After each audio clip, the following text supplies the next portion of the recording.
whatever is needed in the world, whatever, I mean that, and still remain untouched by the process of activities that we need to conduct in the world. If you sit here, your body is here, your mind is there, who you are is little away. This is the end of suffering, and this is meditativeness.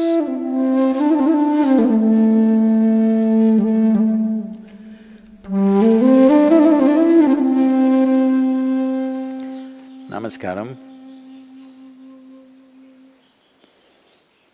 Probably the second most repeated word, oft-repeated word in these last few weeks, apart from coronavirus, is meditation. Everybody is suddenly, people who had never meditated in their lives, never even considered that possibility, are now suddenly talking about meditation, the need to meditate, wanting to meditate. Let us examine this meditation, what this is. First of all, what does the word meditation mean? The English word meditation doesn't really mean anything, in the sense, it doesn't say anything specific. If anybody sits normally with their eyes closed, it's assumed they must be meditating. One can sit with their eyes closed and do many things.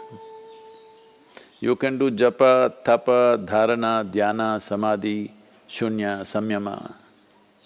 Or you might have just mastered the art of sleeping in vertical postures. So the word meditation in English language doesn't specify anything. Generally we assume, or generally people assume that meditation means dhyana. In Tamil Nadu it's dhyanam, if you go little north, it's dhyana, if you go really up north, it's dhyan. If you go further up, it becomes chan, if you go little more east, it becomes zen. Same thing. So, what is this dimension that we are trying to describe with this word meditation? One fundamental thing that we need to understand is, you cannot do meditation because meditation is a quality. A quality is a consequence of a certain process. You can initiate a process, you can conduct a process. You cannot conduct a quality. Quality is just a consequence. It is like you want flowers in your garden. You don't sit there and do flower meditation. You know what happened to the flower people If you want flowers in your garden, you don't have to think flowers. You have to think soil, manure, water, sunlight. If you conduct this process of these ingredients properly, flower and fruit is a consequence. But today, the world has become so goal-oriented. Because they're so goal-oriented, they are not interested in the soil, definitely not interested in the manure and all the other things, but they want flowers and fruit. If you want flowers without soil, manure, water and sunlight, well, you will have to settle for plastic flowers. Plastic flowers are very wonderful. Those who think of utility, it serves you in many different ways. It comes with a 5-year guarantee. Flowers are a nuisance. If you keep flowers in your house, you have to look at them at least 5 times in a day, what's happening, are they thriving well or not? But if you keep plastic flowers in your home, 5 years guaranteed, unlike your life. If you're alive, there is so much to do. You even have to dodge the virus, invisible virus. But the dead only have to be preserved. So essentially, the dimension and the process that you're referring to as meditation is very life-oriented. When I say life-oriented, today largely you are material-oriented or at the most mind-oriented, maybe emotion-oriented or physical body, which is a material again. Largely life has become like this. People's idea of life is, if someone says, "my life," you're supposed to understand they're talking about their job. They're talking about the economic condition in the country or in the world, about their car, maybe about their dog, sometimes about their husbands or wives. It could be anything. But the only thing that's truly life is what is throbbing in this. This is life. The rest are arrangements that we have made, hoping that these arrangements will allow us to enhance our life. Whether it's education, career, relationships, marriage, children, wealth, whatever. All these things one is after only in the hope that it will enhance our life. As you know, most people, instead of enhancing their life, largely get entangled with these accessories.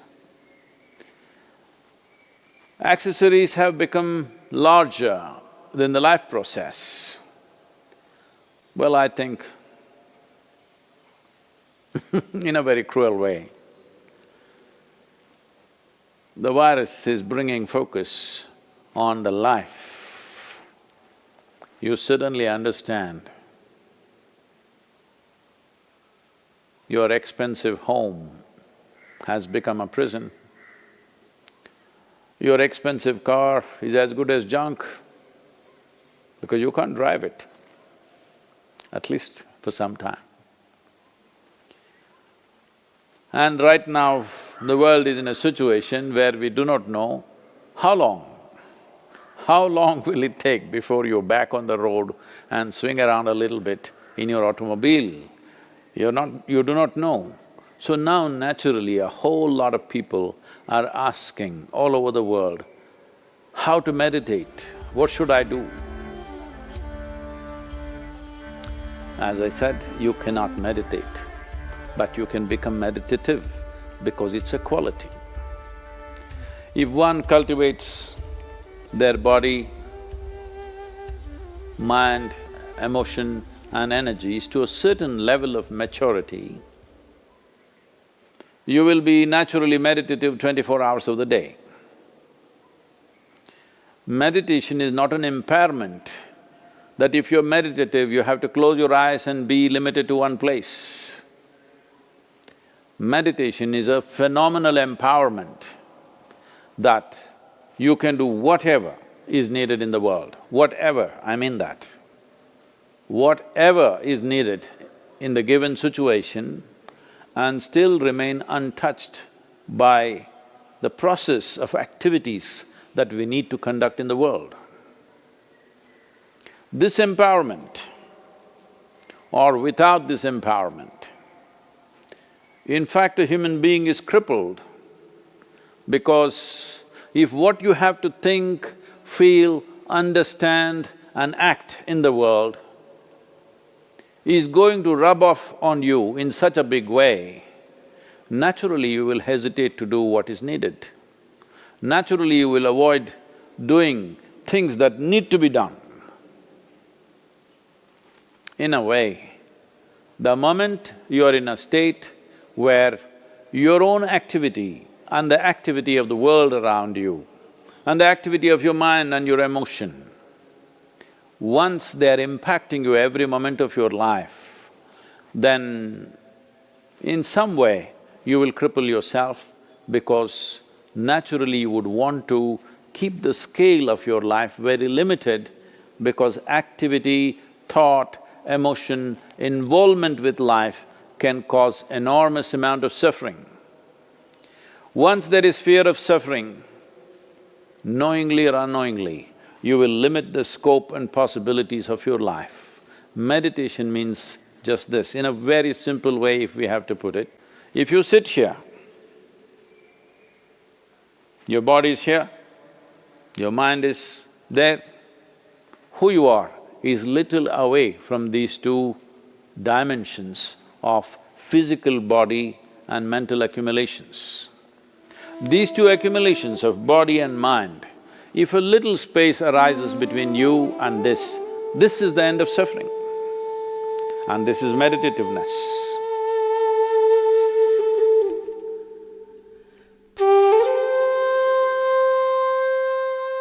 Isha Kriya is an extremely simple process but a powerful tool. These three ingredients, your breath,